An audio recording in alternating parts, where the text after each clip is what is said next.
நிமிஷா பிரியா. இவங்க கேரளாவை சேர்ந்த ஒரு செவிலியர். இவங்க ஏமன் நாட்டுக்கு ஒரு கிளினிக்கு வேலைக்கு போறாங்க. அதுக்கப்புறம் ஏமன் நாட்டுல சொந்தமா ஒரு கிளினிக் துவங்குறாங்க. இதுல இவங்க கூட சேர்ந்த தலால் மஹதி அப்படின்றவரும் பார்ட்னரா சேர்றாரு. தலால் மஹதிக்கும் இவங்களுக்கும் இடையில சின்ன சின்ன பிரச்சனைகள் எழுது வருது. நாளடைவில் அது பயங்கர பிரச்சனையா மாறுது.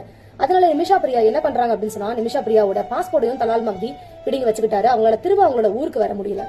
அதனால நிமிஷா பிரியா என்ன பண்றாங்கன்னா, தலால் மஹதிக்கு மயக்க மருந்து செலுத்தலாம் திட்டமிட்டு மயக்க மருந்து செலுத்திடுறாங்க. இந்த சூழ்நிலையில தலால் மஹதி அதிகமான மயக்க மருந்து செலுத்தின காரணத்தினால இறந்து போயிடுறாரு. அவங்க இறந்தனால ஏமன் அரசு நிமிஷா பிரியாக்கு தூக்கு தண்டனை தான் கொடுக்கணும் அப்படின்னு சொல்லிட்டு இந்த ஆணையம் பிறப்பிச்சிட்டாங்க.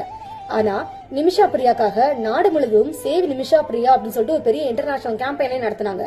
அது மூலியமா நிதியெல்லாம் திரட்டினாங்க. இந்த நாள்ல அவங்களுக்கு நிறைவேற்றப்பட வேண்டிய இந்த தூக்கு தண்டனை ஒத்திவைக்கப்பட்டிருக்கு. இதுக்கு காரணம் கேரளாவை சேர்ந்த இமாம் முசலியார். இவர் தான் ஏமன் அரசுகிட்டையும் தலால் பகுதி குடும்பத்திட்டையும் பேச்சுவார்த்தை நிமிஷா பிரியாக்காக பேசுறதுக்கு முன் வந்திருக்காரு. ஏமன் நாட்டுல பிளட் மணி அப்படின்ற ஒரு விஷயம் இருக்கு. என்னதான் நீதிமன்றம் குற்றவாளிக்கு தண்டனை கொடுத்தாலும் யாரு இறந்தாங்களோ இந்த குற்றம் புரிஞ்சவங்க இறந்தவங்க வீட்டுக்கு கொடுக்கிற ஒரு தொகை தான் பிளட் மணி அப்படின்னு சொல்லப்படுற ஒரு கான்செப்ட்.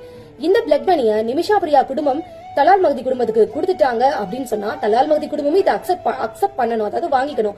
அப்படி வாங்கிக்கிட்டா மட்டும்தான் நிமிஷா பிரியாக்கு தூக்கு தண்டனையில இருந்து விடுதலை கிடைக்கும்.